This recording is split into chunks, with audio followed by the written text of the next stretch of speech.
Is Section 8 too saturated? Is it in a position where it's going to get removed? And why should I invest in it, even if there are rumors that it will get removed? Let's just clear the air. Let's get straight to it. I don't want to be in a position where I bullshit because it's honestly, or just wasting any sort of time, because there's no reason in that. Alongside that, I want you to remember the statement that I'm going to say, because I'm only going to repeat it once, and I want you to sit with it, even if you do not grasp it right away. Not paying attention to politics and not being just invested in politics in terms of your time and energy is just like, if you were obviously in real estate, is just like not paying attention to the weather if you are a farmer. So you have to pay attention to this. I know something, I don't want to pay attention. I don't want to get politics. Not paying attention to politics is like a farmer not looking at the weather forecast. You have to look at this. So why is Trump trying to get rid of it? He's trying to obviously save money. That's his whole thing, is that he wants to cut unnecessary funding. But alongside that, this is an essential program. It's been around since, I believe, 1938. So pretty good amount of time. So in terms of him trying to cut it, he's trying to go and cut it so he could be on more of a local or state level, so the government federally is not giving money to it. However, there are problems in that, right? There are positions where there's some governments that, say in the South, that need federal funding because by themselves they don't make enough money. Somewhere like California, it's self-sufficient. It's the fourth biggest economy on the planet. You know what I mean? So it's not going to affect these people that are in the blue states because they have money. They're self-sufficient. The California shoots money literally to the federal government because of how much money they make in excess, right? And that's going to places like Texas and places all over the country, right? So it's not a matter of the blue states that need it. It's a matter of these red states that are in positions where there's freaking mass amounts of welfare, and a position where these states are obviously not generating a lot of money. Even places like Florida are still getting bailed out by the contributions of somewhere like California. So you have to look at it like that.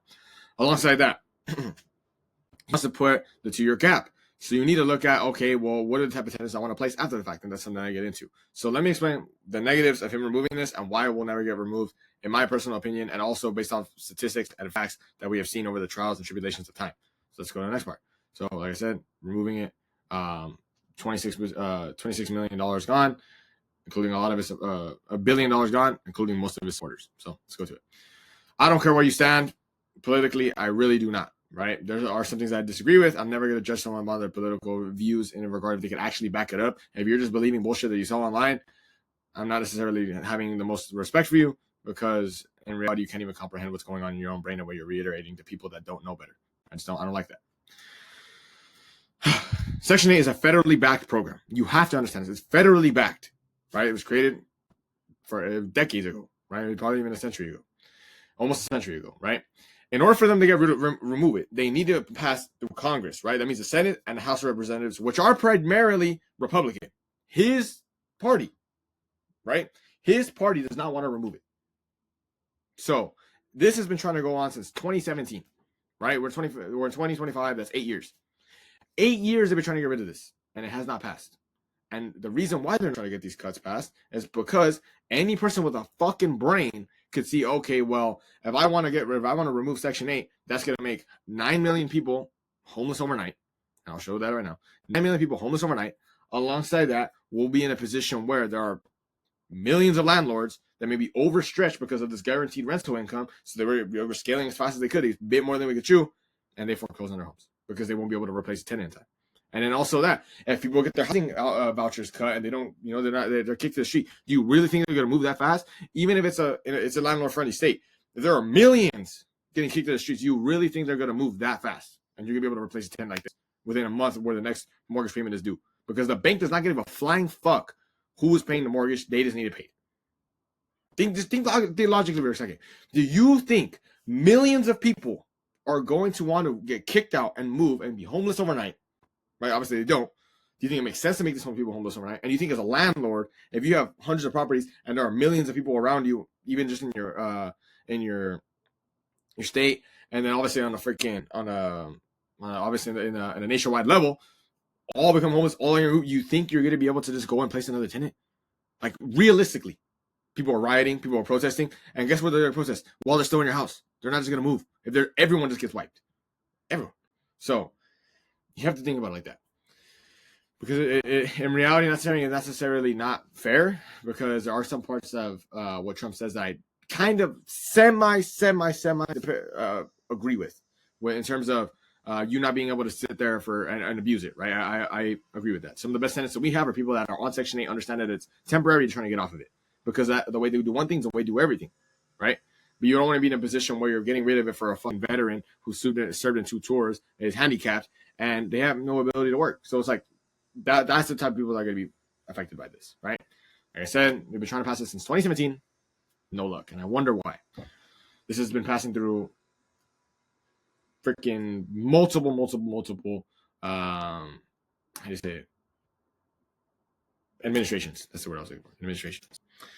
Why they had no luck. In 2023, 9 million people were living in subsidized housing. So this is people that are obviously living on Section 8 vouchers. Obviously, Section 8 is federally backed, but there are local ones like Cleveland, it's CMHA, so Cuyahoga Metropolitan Housing Authority. There's programs like Eden. I don't know exactly what that stands for, but it's similar to Section 8, which is just rental assistance. Millions on Section 8 housing. So think logically, millions on it. It gets cut overnight. The landlord needs to pay this rent. They don't give a flying fuck. The bank does not give a flying fuck who pays it. They're going to get someone. They're going to try to kick someone out. They're trying to get them out. Do you think the person's going to leave? No, because in reality, it's the landlord's fault because they need to make that mortgage payment, or else they're going to foreclose, or they're going to be in foreclosure. They're going to be in arrears, or you get it. Arrears basically means late payments, which is going to fuck up their credit, everything. Alongside that, or you're going to be in a position where, like I said, the tenant's obviously protesting because it's the government doing it. It's not the landlord's fault. It's not the tenant's fault. But at the end of the day, the bank still wants the money, and the money's just getting ripped. Like I said, a lot of these people that are on it are in the South. These are his supporters. Like it doesn't make sense. And there's also if you cut it in half and say 9 million people. I mean, or 9 million people obviously in there.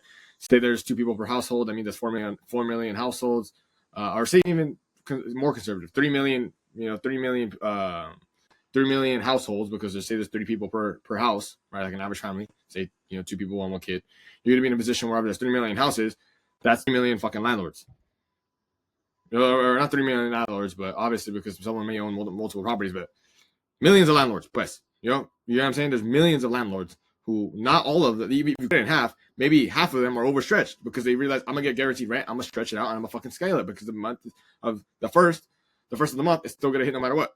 So you really got to think about this shit. Over leveraged landlords. There are also people that are in positions where may be overstretched, right? You're in a position where you're like, I got this guaranteed rent. I'm trying to buy as many as I can because I'm in a position where I know my bottom line is going to be covered because on the first I'm still going to get paid out.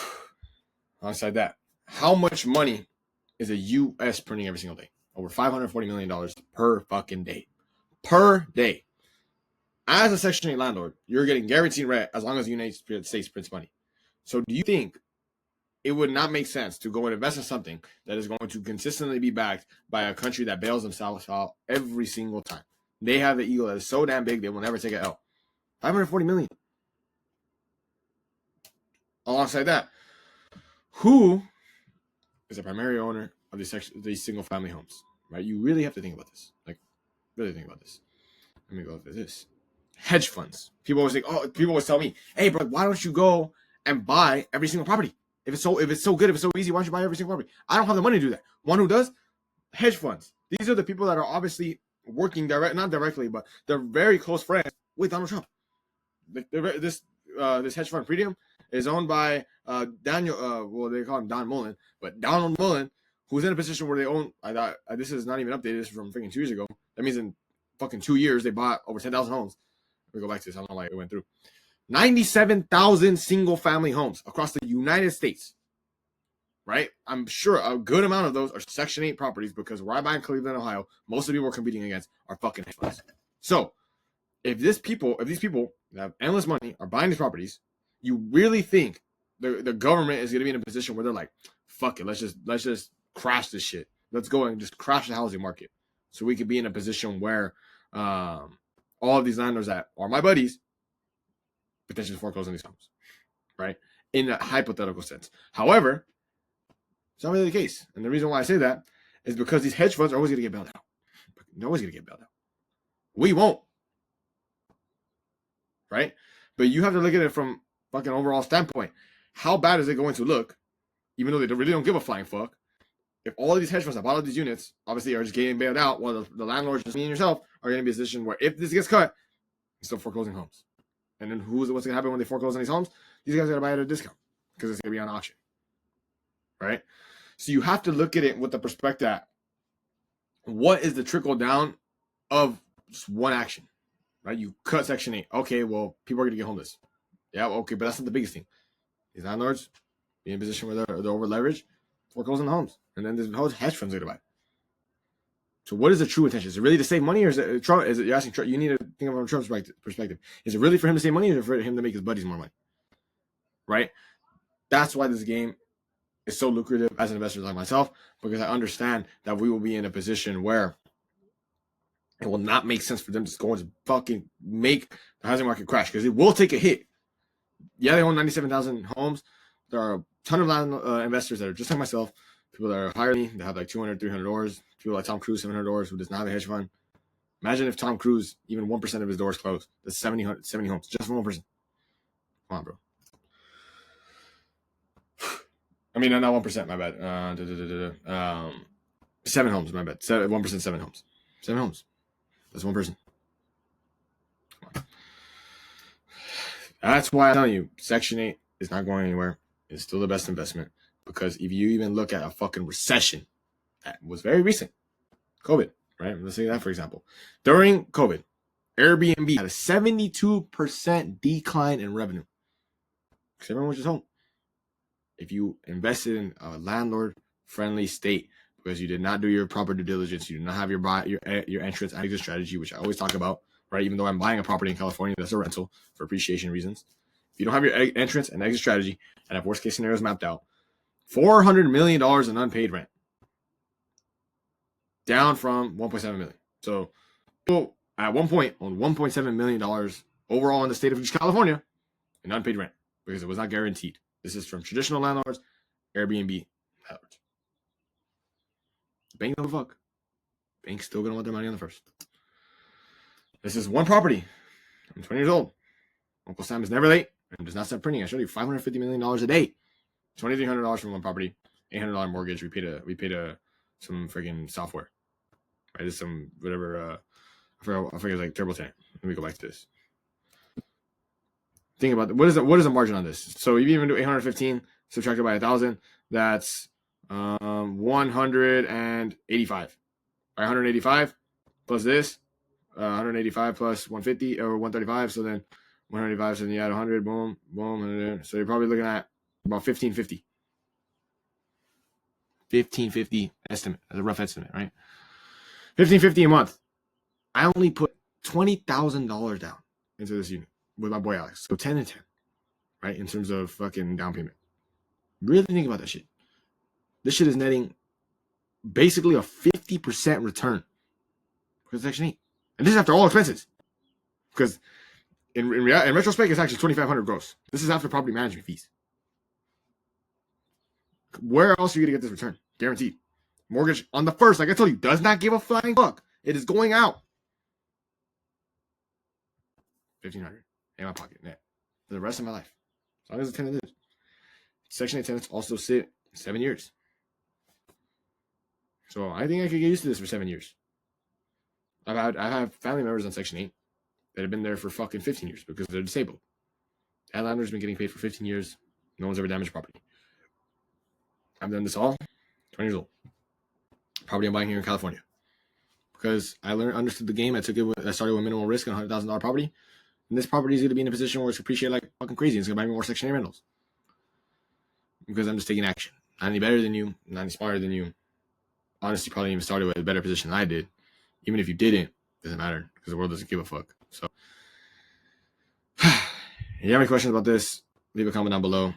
I'm not going to be saying, oh, you want a Section 8 rental, work with us. Because it has to make sense for you. But if you think it may make sense for you, just DM me, whatever. But if you have any other questions about everything I just said, leave it down below, bro. Because a lot of you guys need to research how the law works, how politics have always influenced this real estate market. Because, like I said, if you do not watch politics as a real estate investor, it's like a farmer not watching or paying attention to the weather forecasts. So, appreciate y'all. Make more videos just like this.